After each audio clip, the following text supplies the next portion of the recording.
Assalamualaikum warahmatullahi wabarakatuh. Hamdan katsiran thayyiban mubarakan fih kama yuhibbu rabbuna wa yarda. Halo anak-anak Ustaz semuanya. Gimana kabarnya pada pagi hari ini? Alhamdulillah ya.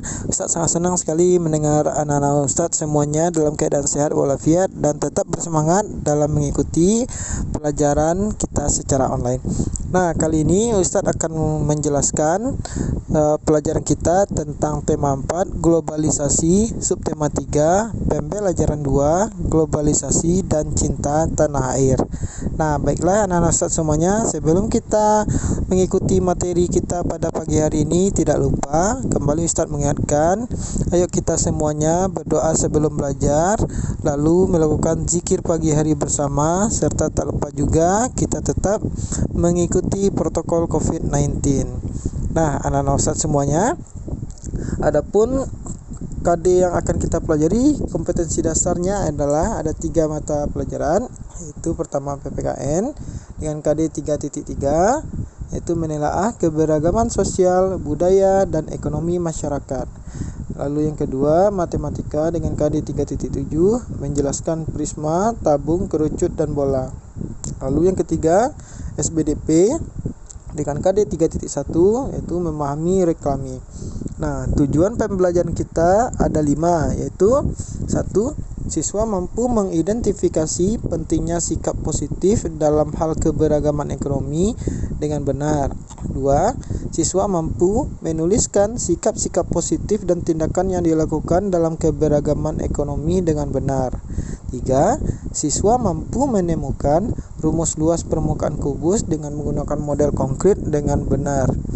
4. Siswa mampu mempresentasikan rumus luas permukaan kubus dengan menggunakan model konkret dengan benar. 5. Siswa mampu membuat brosur dengan memperlihatkan ciri-ciri brosur yang baik dengan kreatif.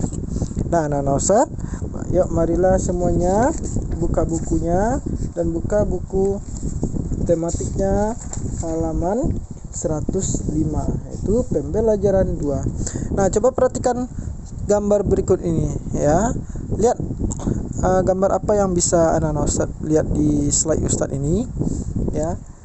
Nah, di situ ada gambar beberapa anak yang sepertinya memakai pakaian adat daerah masing-masing ya. Dan juga ada dunia. Nah, itu ada peta dunia. Nah, itu ada berupa gambar dan ada juga berupa tulisan. Nah, ini adalah ciri-ciri brosur ya. Nah, apa brosurnya? Ayo kita lihat. Berpikir global, bertindak lokal. Nah, apa sih maksudnya? Ya, anak-anak Ustaz semuanya, global apa sih itu global? Anak-anak Ustaz tahu apa itu global? Nah, ya mari kita lihat pengertian apa itu globalisasi. Nah, apa itu globalisasi? Globalisasi adalah gelanggang pertaruhan kita sebagai bangsa dan umat manusia. Hal tersebut sangat terasa pengaruhnya di berbagai bidang kehidupan dan tak seorang pun dapat mengisolasi diri atau mengelak dari hal tersebut. Kita harus mampu menyaring, mengambil yang positif dan meninggalkan yang negatif agar tidak tergilas roda globalisasi. Salah satu cara yang bisa dilakukan adalah memegang teguh nilai-nilai luhur dan akar budaya kita sebagai bangsa Indonesia.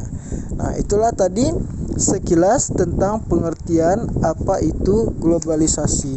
Ya, globalisasi yang kita dengar selama ini itu mencakup maknanya sangat luas ya. Itu secara global atau secara dunia. Nah, anak-anak Ustaz semuanya, berikut ada cuplikan berita dari berbagai media tentang bagaimana kita berpikir secara global namun kita bertindak lokal. Nah, perhatikan cuplikan berita berikut ini. Yuk cintai buah dalam negeri. Indonesia terkenal dengan surganya buah. Ada berbagai macam buah yang tumbuh subur di Nusantara ini. Sayangnya, buah-buah lokal ini makin lama makin tergusur karena kedatangan buah impor. Impor adalah mendatangkan buah dari luar negeri ke Indonesia. Tentu saja, buah yang didatangkan dari luar negeri itu bisa menjadi murah di sini karena buah tersebut didatangkan dalam jumlah besar. Ini dapat membuat buah lokal kalah dalam persaingan. Nah, berikutnya akan Ustadz berikan lagi contoh beritanya dengan judul "Jangan lupakan pasar tradisional". Hai kawan-kawan di seluruh Indonesia, dalam artikel ini kita akan membahas seputar pasar tradisional. Kita tidak boleh melupakan pasar tradisional dalam maraknya era globalisasi. Seperti contoh, kita pasti lebih senang berbelanja ke supermarket atau mall karena suasananya tidak pengap dan lebih nyaman untuk berbelanja dibandingkan dengan berbelanja di pasar tradisional. Apakah kalian lupa? Indonesia dari zaman dahulu terkenal karena pemasaran sumber daya alamnya. Dulu hanya ada pasar tradisional yang telah memperjualbelikan berbagai barang, sehingga pasar tradisional merupakan warisan budaya leluhur kita terdahulu. Mungkin pasar tradisional sudah ada sebelum masa penjajahan di Indonesia. Banyak kapal-kapal asing berlayar di Indonesia karena ingin membeli rempah-rempah yang terjual di pasar-pasar tradisional. Pasar tradisional tidak akan berubah ciri khasnya secara total. Pasar tradisional tak boleh dilupakan.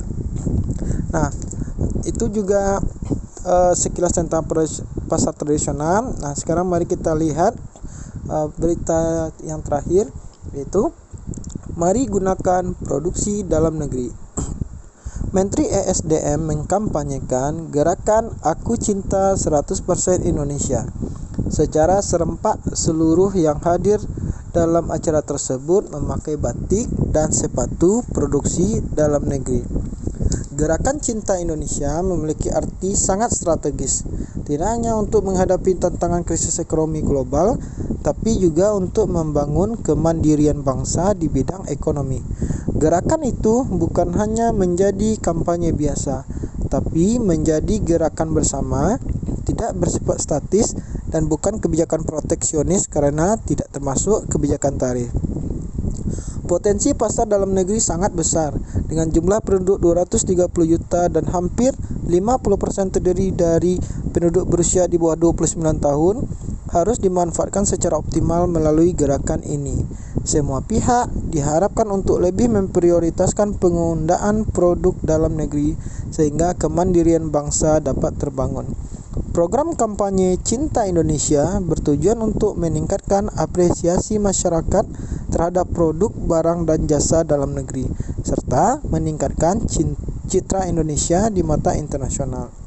Diharapkan dengan dicanangkannya gerakan ini, pasar produk dalam negeri bisa ditingkatkan sehingga tekanan terhadap sektor industri bisa dikurangi dan gejala pengurangan tenaga kerja dapat dihindari.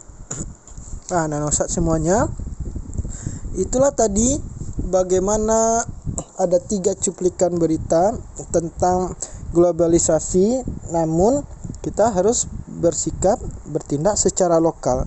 Ya, kita boleh secara globalisasi menerima impor dari luar negeri, ya, seperti tadi yang disebutkan impor buah.